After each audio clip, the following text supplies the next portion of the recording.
देखिए, आज जो है क्लास 7 का जो सॉइल चैप्टर है, ठीक है, मिट्टी, इसको हिंदी में कहते हैं मिट्टी। इसके बारे में हम विस्तार से पढ़ेंगे।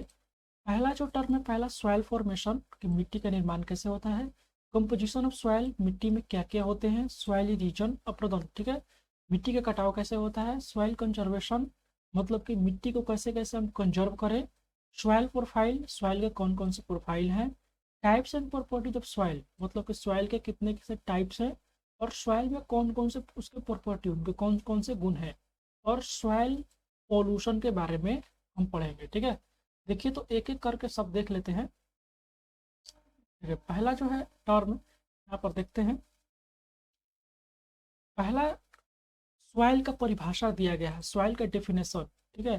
तो सॉइल का डेफिनेशन जो है आप यहाँ से बिल्कुल अच्छे से लिख सकते हैं, और इसको आप लोग मार्क करके लिख लीजिएगा कि सॉइल का परिभाषा क्या होता है। कि the upper most layer of the earth in which plant grow is known as soil, मतलब कि अर्थ का सबसे जो ऊपरी हिस्सा, जहाँ पर हम पौधे उगाते हैं या रहते हैं, ठीक है ना, उसी को हम क्या कहते हैं, सॉइल के नाम से जानते हैं। आगे देखिए, इट कंटेन्स मिनरल्स, इसमें क्या क्या होता है, तो मिनरल्स होते हैं, ऑर्गेनिक मैटर होते हैं, एयर एंड वाटर होते हैं, ठीक है। विच support the growth of plants, जो पौधे के ग्रोथ के लिए, पौधों के बढ़ने के लिए बहुत ही ज़्यादा उचित होते हैं, ठीक है। It is also a home of many living things, ये बहुत सारे लिविंग थिंग्स, जीवित प्राणियों का घर होता है, जैसे कि केचुआ, कीड़े, सांप, चूहे एंड खरगोश, ठीक है। पौधे जो हैं इसी मिट्टी पर अपना फसल को उगाते हैं। हम इस फसल का इस्तेमाल हम अपने पौधे के फूड के खाने के रूप में करते हैं। In addition soil has many other uses, मतलब इसके अलावा मिट्टी के अनेक यूजेज हैं, जैसे कि बर्तन बनाने के लिए, बिल्डिंग बनाने के लिए, हट्स बनाने के लिए। चलिए, ठीक है। यहाँ पर आप देख रहे हैं कुछ, यहाँ पर एक चित्र है, प्लांट्स ग्रो इन सॉइल, मतलब कि पौधे जो होते हैं वो मिट्टी में ही उगते हैं। देखिए, अगला जो टर्म है, सॉइल फॉर्मेशन, सॉइल का फॉर्मेशन कैसे होता है, मतलब कि सॉइल कैसे बनता है। देखिए, the soil is formed by weathering of rocks, पत्थर के टूटने से। देखिए, यहाँ पर एक टर्म है वेदरिंग। वेदरिंग का मतलब होता है पत्थर का टूटना, मतलब कि चट्टानों के टूटने से सॉइल का फॉर्मेशन होता है। अब यहाँ से आप लिख लीजिएगा कि वेदरिंग कहते किसको है। तो यहाँ से एक टर्म है कि weathering is the process of breaking down of rocks by the action of wind, water, roots of plants and frost. देखिए, वेदरिंग एक ऐसा प्रक्रिया है, ठीक है, वेदरिंग एक ऐसा प्रक्रिया है जिसमें चट्टान, बड़े बड़े जो चट्टान होते हैं वो टूट जाते हैं, ठीक है। किसके द्वारा, तो वाइंड के द्वारा, वाटर के द्वारा, पौधे के रूट्स द्वारा, एंड फ्रॉस्ट मतलब कि विंटर, ठंडा के द्वारा, ठीक है। आई होप आप समझे होंगे, ये वेदरिंग की परिभाषा है। Soil is formed over a long period of time, मिट्टी जो है बहुत ही लंबे समयों के बाद बनता है। The kind of soil depend upon the rocks, मतलब कि मिट्टी का जो प्रकार होता है वो उसी चट्टान पर निर्भर करता है जिससे ये बनते हैं। And the kind of plants that grow in it, और वैसे पौधे पर भी करता है जो उस चट्टान में उगते हैं। The weathering of rocks occurs two ways, जो पत्थर पहाड़, सॉरी, चट्टान का जो टूटना है वो दो तरीके से हो सकता है, ठीक है। वो दोनों तरीके को आप याद रखिएगा। एक होता है फिजिकल वेदरिंग एंड एक chemical weathering. Physical and chemical के बारे में आप बहुत अच्छे से पढ़ चुके हैं। उसका जो है अध्ययन आप पिछले चैप्टर में, मतलब कि और पिछले शायद चैप्टर में दिया हुआ था, फिजिकल चेंज, केमिकल चेंज, वो सब बारे में बहुत अच्छे से पढ़े हुए हैं। तो यहाँ पर हम लोग डायरेक्ट इसका अध्ययन जो है शुरू करते हैं बिना कुछ देरी किए हुए। पहला है फिजिकल वेदरिंग। फिजिकल वेदरिंग क्या है, फिजिकल वेदरिंग का एक और दूसरा नाम है मैकेनिकल वेदरिंग, ठीक है, इसको याद रखिएगा। कंफ्यूज मत होइएगा कि फिजिकल वेदरिंग क्या है और मैकेनिकल वेदरिंग क्या है, तो ये दोनों एक ही नाम है। ये एक ऐसा प्रोसेस है, is the weakening and break down of rocks into smaller pieces of rocks, ठीक है। ये बड़े जो रॉक्स होते हैं, देख रहे हैं यहाँ पर एक बड़े बड़े रॉक्स हैं मान लीजिए, तो बड़े बड़े रॉक्स का छोटे छोटे रॉक्स में, देखिए यहाँ पर कुछ छोटे छोटे रॉक्स बने हैं, छोटे छोटे रॉक्स में टूट जाना ही फिजिकल वेदरिंग कहलाता है, ठीक है। It occurs due to the action of physical agent, ये जो क्रिया होता है बड़े रॉक्स का छोटे रॉक्स में टूटना, ये फिजिकल एजेंट्स जैसे कि हवा, ठीक है, हवा के कारण, फ्लोइंग वाटर मतलब कि पानी के बहाव के कारण, फ्रोस्ट मतलब ठंड के कारण, टेम्परेचर फ्लक्चुएशंस तापमान के बढ़ने और घटने के कारण, एंड ग्रोथ ऑफ प्लांट पौधे के बढ़ने के कारण, इन सभी कारणों से बड़े बड़े जो चट्टान है वो छोटे छोटे टुकड़े में टूट जाते हैं। This factor constantly exert pressure on rocks. ठीक है, ये जो कार जितने भी फैक्टर्स अभी आप जाने कि water flowing water, wind, frost, temperature fluctuations and growth of plants, ये जितने भी फैक्टर हैं ये रॉक्स के स्ट्रक्चर पर, ठीक है, हमेशा क्या करते रहते हैं, प्रेशर को एग्जर्ट करते रहते हैं, प्रेशर डालते रहते हैं, जिससे ये जो रॉक्स होते रहते हैं वो धीरे धीरे वीक हो जाते हैं, मतलब कि धीरे धीरे कमजोर हो जाते हैं। देखिए आगे, physical weathering does not involve any chemical change because the chemical composition of the rocks does not change. देखिए ये फिजिकल वेदरिंग जो होता है वो किसी भी तरह से केमिकल चेंज में इन्वॉल्व नहीं होता है, शामिल नहीं होता है, क्योंकि केमिकल कंपोजिशन जो है, chemical because the chemical composition of the rocks does not change, क्योंकि जो केमिकल कंपोजिशन है रॉक्स का वो चेंज नहीं होता है। देखिए इसका मतलब ये होता है, फिजिकल का मतलब क्या होता है, फिजिकल का मतलब ये होगा कि जो ऊपर ऊपर से हो, जैसे कि बड़ा रॉक्स है उसका छोटा हो जाना, तो फिजिकल इसमें क्या चेंज हुआ, जो रॉक्स है तो वो रॉक्स ही तो है, उसका कोई केमिकल चेंज में हाथ ही नहीं है। केमिकल चेंज का मतलब ये होता है कि उसका नया कुछ चीज बन जाना, ठीक है, केमिकल ये चीज होता है। तो केमिकल चेंज में कोई उसका कंपोजिशन में चेंज नहीं आता है, तो यही वो लाइन लिखा गया है, ठीक है। तो अब समझे होंगे। देखिए अब अगला एक यहाँ पर एक हॉट्स है, हॉट्स को देख लेते हैं। बोला कि material carried out by a wind, material जो है वो किसके द्वारा लाया जाता है, हवा के द्वारा, बहते हुए पानी के द्वारा, और फ्लोटिंग आइस मतलब कि बहते हुए पानी के द्वारा, और deposited in some of other place is called deposition. ये जैसे कि मटेरियल्स जो होते हैं, कोई भी जो पदार्थ होते हैं वो हवा, पानी, बर्फ का बहना, ठीक है, एक प्लेस से ये क्या करते हैं, एक जगह से दूसरे जगह तक डिपोजिट हो जाते हैं, मतलब कि चले जाते हैं, उसी को हम डिपोजिशन के नाम से जानते हैं। जैसे माइग्रेशन होता है, माइग्रेटरी, आप लोग माइग्रेटरी के बारे में पढ़े होंगे, चिड़िया के बारे में माइग्रेशन करते हैं वो ठंड के मौसम में, तो वैसे ही ये डिपोजिशन है, ठीक है। आज देखिए अब केमिकल वेदरिंग के बारे में जान लेते हैं, ठीक है, कि केमिकल वेदरिंग क्या होता है। वैसे जैसे फिजिकल वेदरिंग है उससे उसमें फिजिकल फिजिकल चीज हो रहा था, इसमें केमिकल चेंज होगा, ठीक है। इसको देखिए, chemical weathering is a change in rocks structure due to chemical reaction. देखिए रॉक्स स्ट्रक्चर में केमिकल रिएक्शन के चलते, देखिए केमिकल में केमिकल रिएक्शन होता है, ठीक है, केमिकल रिएक्शन एक ऐसे रिएक्शन होता है जिसमें कोई न्यू सबस्टांस बनता है, न्यू सबस्टांस जब बन जाएगा वो आपका केमिकल रिएक्शन कहलाता है। अगर रिएक्शन हुआ, उनके बीच में कोई न्यू सबस्टांस नहीं बना, उसको हम फिजिकल रिएक्शन के नाम से जानते हैं, ठीक है, या फिजिकल चेंज भी कहते हैं उसको। The chemical reaction change the composition and it structure of rocks over the time duration. देखिए जो केमिकल रिएक्शन जो होता है वो रॉक्स के स्ट्रक्चर और उसकी कंपोजिशन मतलब उसको बनावट को लंबे समय के बाद क्या करता है, उसको चेंज कर देता है। The chemical weathering is caused by rain water reacting with the minerals in the rocks to form new materials. देखिए यहाँ पर एक टर्म है, केमिकल रिएक्शन जो है आखिर कैसे कैसे रॉक्स को तोड़ता है। केमिकल रिएक्शन जो होता है वो रेन वाटर से रिएक्ट करता है, ठीक है। केमिकल वेदरिंग जो है वो रेन वाटर जो है क्या करता है, जो रॉक्स में जो मिनरल्स होते हैं reacting with the material in the rocks, मतलब कि जो रॉक्स में जो मिनरल्स होते हैं उनसे क्या करता है, वो रिएक्शन कर लेता है, रिएक्शन करने के बाद फॉर्म न्यू मटेरियल्स, एक नया पदार्थ बना लेता है, एंड साल्ट, और नमक बना लेता है, ठीक है। जिससे क्या होता है, उसके जो पत्थर है, वो जो चट्टान है, उसकी बनावट और स्ट्रक्चर में चेंज हो जाते हैं। आगे कह रहा है कि the presence of higher temperature is also necessary for chemical weathering. मतलब ये हुआ कि जब टेम्परेचर बहुत ही ज़्यादा हाई होगा तो उससे भी केमिकल वेदरिंग जो है होना, मतलब कि ये भी एक आवश्यक तत्व है, ठीक है। मतलब कि अगर टेम्परेचर बहुत ही ज़्यादा रहेगा तो उससे भी केमिकल वेदरिंग हो जाएगा, ठीक है। आगे देखिए, अब पढ़ेंगे स्टेजेस ऑफ वेदरिंग, मतलब कि वेदरिंग के कौन कौन से स्टेजेस होते हैं, ठीक है। देखिए स्टेजेस ऑफ वेदरिंग में बोल रहा है कि the weathering of rock occur in the flowing three stages. मतलब कि वेदर का जो होना है, रॉक्स का जो वेदर होना है वो कितने स्टेजों में संभव हो पाता है, वो 3 स्टेजेज में होता है। पहला स्टेज के बारे में देख लेते हैं बारी से। The stage one of weathering rocks consists of breakdown of huge rocks into smaller rock pieces, physical disintegration of rocks। देखिए स्टेज वन में यही सिर्फ इतना ही होता है कि जो ह्यूज रॉक्स हैं, वो जो बड़े जो रॉक्स हैं वो छोटे छोटे स्मॉलर रॉक्स के पीसेज में टूट जाते हैं, ठीक है। इसमें फिजिकल डिसइंटीग्रेशन होता है रॉक्स का, मतलब कि इसमें केवल जो बड़े रॉक्स है वो केवल छोटे छोटे रॉक्स में टूट जाते हैं। ये सिर्फ फिजिकल डिसइंटीग्रेशन है।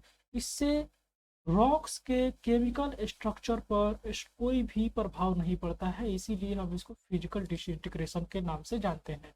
देखिए अगला जो है स्टेज 2, इसके बारे में देखेंगे। इसको चित्र के माध्यम से भी समझेंगे, लेकिन पहले जो लिखा हुआ है उसको समझ लेते हैं।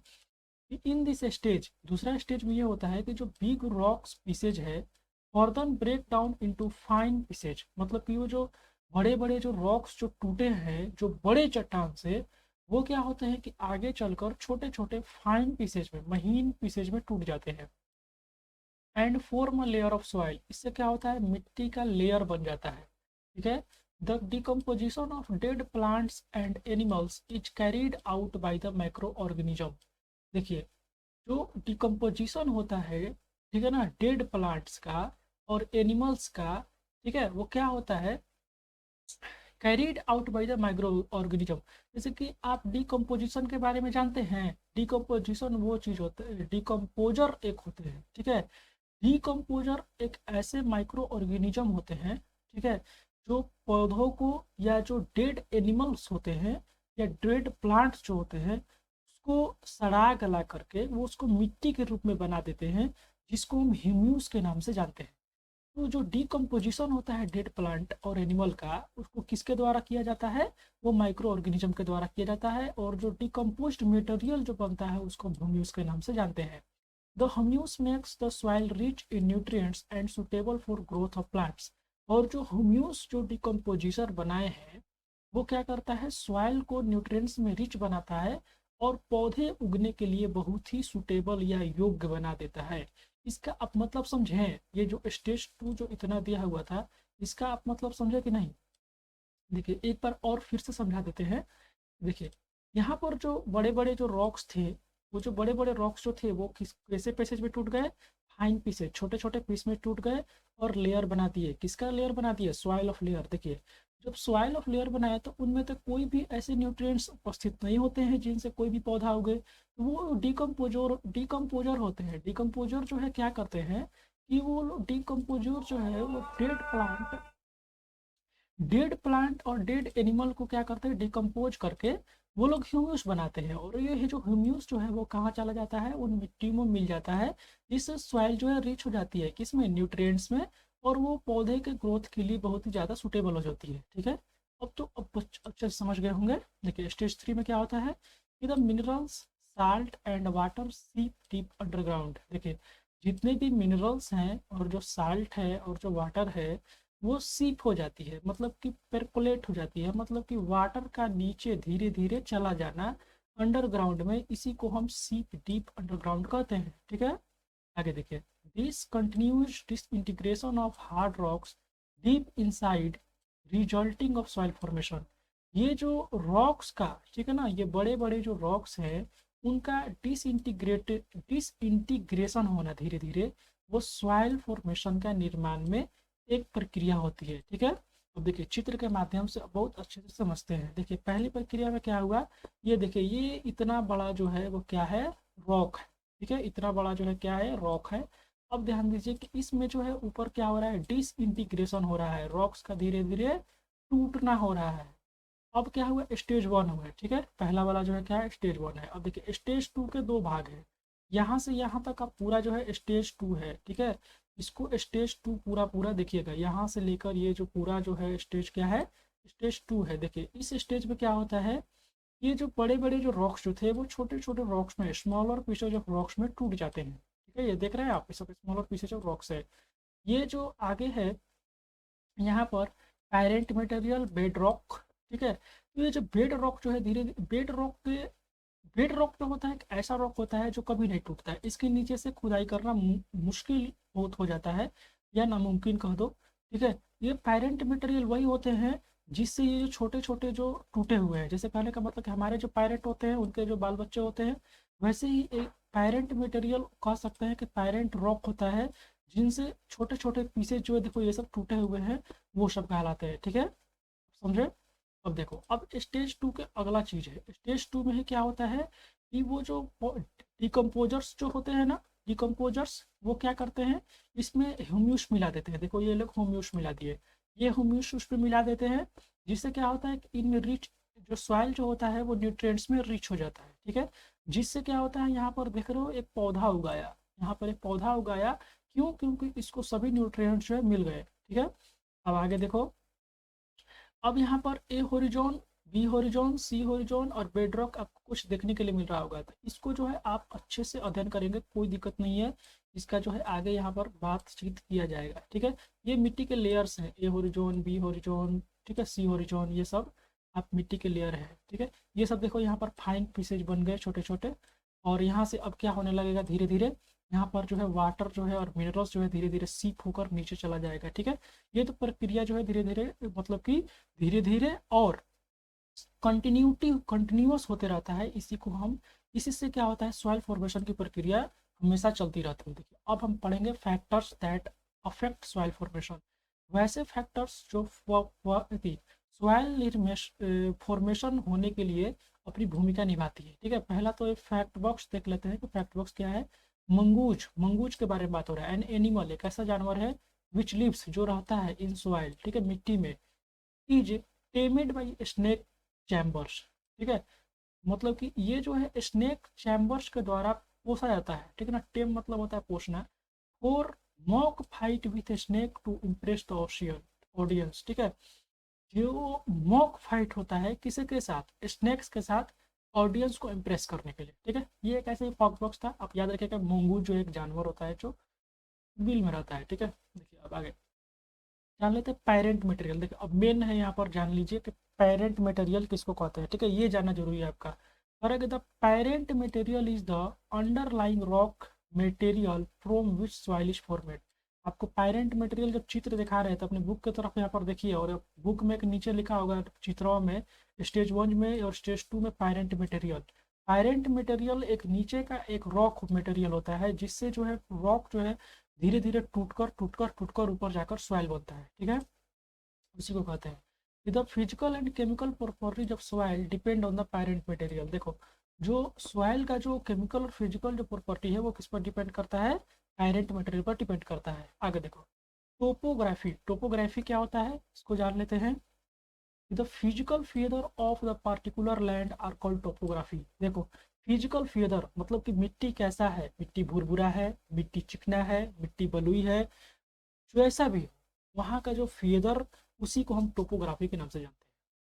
Topography also plays an important role in the soil formation. Topography जो होता है वो सॉइल के फॉर्मेशन में बहुत महत्वपूर्ण भूमिका के निभाता है। ठीक है, इसके बारे में और आगे देखोगे। ठीक है, टोपोग्राफी होता क्या है, पहले तो टाइम के बारे में जान लेते हैं कि टाइम जो है वो सॉइल को सॉइल फॉर्मेशन के फैक्टर में ही एक आता है। The process of weathering is a time taking process. हम तो जानते ही हैं कि जो मिट्टी का जो निर्माण है, जो मिट्टी का जो टूटना है, वो एक टाइम टेकिंग प्रोसेस है।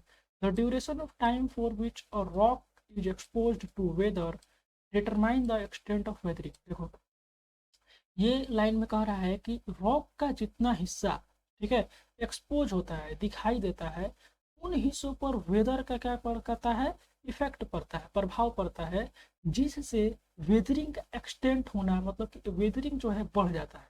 ठीक है, और वो टाइम के साथ साथ आगे है क्लाइमेट। क्लाइमेट क्या करता है, तो क्लाइमेट भी एक बहुत ज़्यादा प्रभाव डालता है। देखो जानो क्लाइमेट क्या है, कि the overall climate and weather pattern also influence the process of soil formation. देखिए इसमें कह रहा है कि जो ओवरऑल जो क्लाइमेट होता है और जो वेदर, मौसम जो होता है, उसका जो पैटर्न है वो सॉइल फॉर्मेशन की प्रक्रिया पर अपना इन्फ्लुएंस डालता है, मतलब कि वो उसको प्रभावित करता है। It determines the amount of water that is available for the processes such as the weathering and transportation of minerals. ये क्या करता है, ये डिटरमाइन करता है अमाउंट ऑफ वाटर। ठीक है ना, अमाउंट ऑफ वाटर ये पहचानता है कि वहाँ पर अमाउंट ऑफ वाटर मतलब कि पानी की कितना मात्रा उपस्थित है। ठीक है ना, वो रॉक्स को वेदरिंग होने के लिए, ठीक है, केमिकल वेदरिंग में पढ़े थे कि वो जो रेन वाटर जो है वो उसमें जो रॉक के अंदर जो मिनरल्स होता है उससे क्या कर लेता है, रिएक्शन कर लेता है। ठीक है, तो यही जो क्लाइमेट होता है, रेन वाटर वहाँ पर बरसेगा तो वो अमाउंट ऑफ वाटर जो है वो क्या करता है वहाँ पर डिटरमाइन करता है, और वहाँ पर मिनरल्स का ट्रांसपोर्टेशन भी करता है वेदरिंग होने के लिए। ठीक है, अगला देखिए, लिविंग ऑर्गेनिज्म जो है ये भी क्या करता है, अफेक्ट करता है। ठीक है, लिविंग ऑर्गेनिज्म के बारे में जान लेते हैं कि the living organism such as plant, जैसे कि जो जीवित प्राणी है, जैसे कि जानते हैं लिविंग थिंग्स, प्लांट हो गए, जानवर हो गए,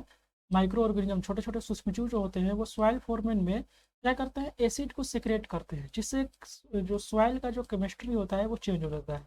आप जानते हो ना ये सब के बारे में। ठीक है, देखो, पार्टिकल साइज क्या होता है, तो रॉक का जो पार्टिकल होता है जो जितना छोटा होगा, ठीक है, और उसका जितना ज़्यादा एरिया एक्सपोज होगा वो बहुत ही जल्दी मिट्टी में चेंज हो जाएगा। और अगर एक रॉक अगर बहुत बड़ा है, उसका एरिया जो है मतलब कि ज़्यादा दिख रहा है, लेकिन अगर बहुत बड़ा है, ठीक है ना, तो उसको रॉक्स मतलब कि सॉइल में, उस रॉक्स को सॉइल में चेंज होने में टाइम लगता है। तो यही दिया गया है, ठीक है, कि rate of chemical weathering is affected by the size of rock particle, मतलब कि रॉक पार्टिकल का वेदरिंग होना उसके रेट ऑफ केमिकल वेदरिंग मतलब उसके साइज पर, साइज ऑफ रॉक पर इफेक्ट करता है। ठीक है, तो यहाँ से अब याद रखिएगा कि साइज ऑफ रॉक पार्टिकल पर इफेक्ट करता है। बोल रहा है आगे कि if the rock particle are small pieces are smaller smaller, मतलब कि जो रॉक पीसेज जो है वो छोटा है, द वेदरिंग इज फास्टर, जो वेदर जो रॉक की जो टूटने की प्रक्रिया है, जो सॉइल बढ़ने के फॉर्मेशन है वो बहुत ज़्यादा फास्ट हो जाएगा। दिस इज बिकॉज ऐसा इसलिए होता है कि if the rock pieces are smaller, अगर रॉक्स पीस जो है छोटा है तो सरफेस एरिया जो है बहुत ज़्यादा एक्सपोज करेगा, जिससे वेदर जो है उस वेदर का जो एक्शन है उस पर बहुत ज़्यादा पड़ता है। ठीक है, देखिए अगला जो है मिनरल कंपोजिशन। मिनरल कंपोजिशन मतलब कहने का मतलब ये है कि मिनरल कंपोजिशन जो है रॉक के वेदर होने में कौन कौन सी भूमिका निभाते हैं। देखिए, physical weathering is also dependent on mineral composition, जो फिजिकल जो वेदरिंग है वो भी किस पर डिपेंड करता है, मिनरल कंपोजिशन पर डिपेंड करता है। रॉक्स विच आर सॉफ्ट, जो रॉक्स सॉफ्ट होते हैं, मुलायम होते हैं, वेदर मोर, ठीक है ना, वो बहुत ही जल्दी वेदर हो जाते हैं, मतलब टूट जाते हैं, रेडली देन हार्ड रॉक्स, मतलब कि जो कठोर रॉक्स होते हैं उनके तुलना में।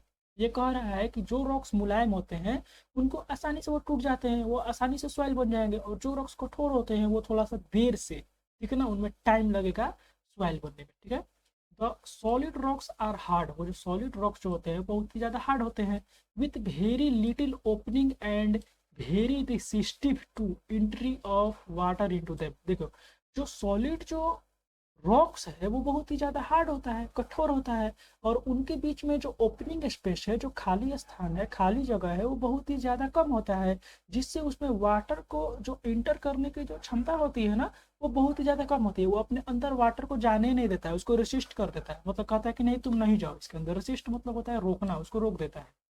देयरफॉर इससे हमें ये पता चलता है कि वेदरिंग जो है वो स्लो होता है हार्ड रॉक। ठीक है, देखो अगला जो है सॉइल प्रोफाइल, इसको देख लेते हैं कि सॉइल प्रोफाइल क्या होता है।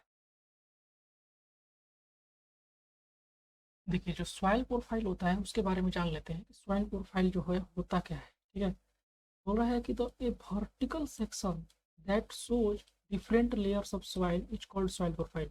अगर सॉइल प्रोफाइल का अगर आपसे कोई डिफिनेशन पूछे, या डिफिनेशन अगर क्वेश्चन में हो तो लिखिएगा, ये ऐसा एक वर्टिकल सेक्शन जो मिट्टी के अनेक लेयर्स को दिखलाता है, उसको हम सॉइल प्रोफाइल के नाम से जानते हैं। जो मिट्टी का जो लेयर बतलाए, ठीक है, उसी को सॉइल प्रोफाइल के नाम से जानते हैं। कह रहा है कि the layers of soil are termed as horizons, और जो लेयर्स हैं जो मिट्टी के, जो सॉइल के जो लेयर्स हैं, उनको किन नामों से इसमें नामित किया गया है, किन नामों से उसको जाना जाएगा, तो उसको हॉरिजॉन्स के नाम से जाना जाएगा। देखिए, जैसे कि horizons of the soil are categorized into following four types. जो हॉरिजॉन्स हैं सॉइल के, उनको कितने भागों में बांट दिया गया है, उनको चार भागों में बांटा गया है। कौन कौन हॉरिजॉन में, ए हॉरिजॉन, फिर दूसरा जो है बी हॉरिजॉन है, तीसरा सी हॉरिजॉन है, एंड चौथा बेड रॉक। ठीक है, बेड रॉक वहाँ पर एक टर्म दिया गया था, तो बोले थे कि नीचे जो है इसको बताया गया है, तो देखिए इसको यहाँ पर बताया गया है। पहले तो जान लेते हैं थ्योरीज, उसके बाद हम देखेंगे ये चित्र के माध्यम से। पहले जानेंगे कि ए हॉरिजॉन क्या होता है। तो the top layer of the soil is called a horizon और टॉप सॉइल। जो मिट्टी का जो ऊपरी लेयर होता है जिस पर हम रहते हैं, ठीक है, उसको ही हम क्या कहते हैं, top layer of the soil को ही हम ए होरिजोन के नाम से या टॉप सॉइल के नाम से जानते हैं। ये ए होरिजोन और टॉप सॉइल एक ही नाम है। ठीक है, A horizon is generally dark in colour, soft and porous. जो ए होरिजोन जो होता है वो सामान्यतः कैसा होता है, उसका रंग डार्क होता है मतलब काला होता है, सॉफ्ट मुलायम होता है, और पोरस मतलब छिद्र युक्त होते हैं, ठीक है। इट इज रिच इन ह्यूम्यूस, और ये जो होता है ह्यूम्यूस में रिच होता है। इसके बारे में हम उसी समय पढ़ लिए थे जब रॉक्स जो है वेदरिंग हो रहा था, ठीक है। इट रिटेन्स मोर वाटर, इसमें वाटर जो है, वाटर को जो अपने अंदर होल्ड करने की जो कैपेसिटी होती है वो ज़्यादा होती है। The roots of the plant are fixed in top soil, जो पौधे के जो रूट्स होते हैं वो कहाँ पर फिक्स होते हैं, ये टॉप सॉइल में फिक्स होते हैं। The top soil also provides shelter to many living organisms such as worms, insects, moles, rats and snakes। देखिए, जो टॉप सॉइल है वो क्या करता है, जितने भी लिविंग ऑर्गेनिज्म है, जैसे कि वर्म्स, वर्म्स मतलब कि जो केंचुए, कीड़े मकोड़े, मोल्स, ठीक है ना, रैट्स एंड स्नेक्स, इनको ये घर प्रदान करता है, इनमें ये लोग रहते हैं, ठीक है। अब जानिए बी होरिजोन्स के बारे में कि बी होरिजोन्स किसको कहते हैं।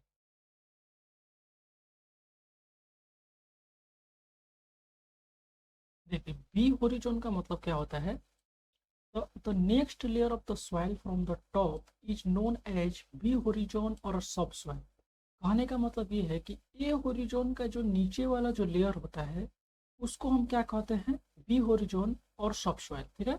This layer is harder and more compact than the top soil, और ये जो लेयर जो होता है, ये जो टॉप सॉइल है, ये होरिजोन है, उससे हार्डर होता है और मोर कॉम्पैक्ट होता है, ठीक है, मतलब कि ज़्यादा कसा हुआ होता है टॉप सॉइल के तुलना में। This is generally known as the middle layer of soil, इसको सामान्यतः हम middle layer of the soil के नाम से जानते हैं, मतलब कि ये सॉइल का मिडिल लेयर है, ठीक है। This is less rich in humus, इसमें जो ह्यूम्यूस जो होता है वो कम मात्रा में पाया जाता है, क्योंकि ह्यूम्यूस जो होता है वो सबसे ज़्यादा टॉप लेयर में ही मिलता है। But contains most of the minerals present in the soil, लेकिन ये क्या कंटेन करता है, ये जो है मिनरल को कंटेन करके रखता है, इसमें मिनरल्स बहुत ज़्यादा होते हैं। देखिए, अब सी होरिजोन के बारे में जानते हैं। सी होरिजोन क्या होते हैं, तो देखिए सी होरिजोन का जो तीसरा लेयर है, ऊपर से सॉइल का जो तीसरा लेयर है उसको हम सी होरिजोन के नाम से जानेंगे। देखिए, तो इसको किस प्रकार याद कर सकते हैं, ए बी सी डी जो शुरू से शुरू हो रहा है, तो A B C first second third, C जो है थर्ड थर्ड स्थान पर आता है, इसीलिए इसको थर्ड लेयर के नाम से जानेंगे, ठीक है। It consist of partly weathered rocks, ये किससे बना हुआ होता है, इसमें पार्टली वेदरेड मतलब कि जो रॉक्स जो होते हैं इसमें रॉक्स थोड़े थोड़े मिलते हैं, पत्थर थोड़े थोड़े मिलते हैं, और सो क्रैक्स, और इसमें क्रैक्स भी दिखता है, and crevices. Digging is hard beyond this layer, इस लेयर के बाद खुदाई करना बहुत ही ज़्यादा कठिन हो जाता है। अब बेड रॉक के बारे में जान लेते हैं कि the layer below the C horizon is known as the bedrock और पैरेंट रॉक। सी होरिजोन के नीचे वाली भी जो लेयर होती है उसी को हम बेड रॉक और पैरेट रॉक के नाम से जानते हैं। It is several feet below the surface, ये सरफेस के बहुत ही नीचे मतलब कि अनेकों फीट नीचे होता है। Bedrock is composed of large solid rock and it is hard to dig. Bedrock जो होता है वो किससे बना होता है, तो वो बहुत ही लार्ज बड़े सॉलिड रॉक से बना होता है, कठोर चट्टानों से बना होता है, एंड हार्ड टू डिग, इसको खुदाई करना बहुत ही ज़्यादा कठिन होता है। The composition of soil is formed depend on the properties of bed rock. ऊपर की तरफ जो भी सॉइल होता है, सॉइल का जो कंपोजिशन होता है, सॉइल का जो स्ट्रक्चर होता है, वो किस पर डिपेंड करेगा, वो डिपेंड करेगा properties of the bed rock, मतलब कि बेड रॉक कैसा है, ठीक है। अब देखिए आगे, आगे का जो जो भी वीडियो है उसको हम नेक्स्ट क्लास में, ठीक है ना, कंपोजिशन ऑफ सॉइल जो है उसको हम अगले क्लास में देखेंगे, ठीक है। उसका लिंक जो है डिस्क्रिप्शन में हम डाल देंगे, उसको आप वहाँ से ही पार्ट टू को, पार्ट वन के नीचे जो है पार्ट टू का लिंक हम डाल देंगे डिस्क्रिप्शन में, आप देख लीजिएगा। और जितने भी यहाँ पर अगर आपको कोई भी टर्म अगर समझ में नहीं आया हो तो उसको कमेंट बॉक्स में आप उसको पूछ लीजिएगा, ये जो टर्म क्या है, इसका मतलब नहीं समझ में आया है, तो उसको हम कमेंट बॉक्स में आंसर देने का कोशिश करेंगे, ठीक है। चलिए, थैंक यू।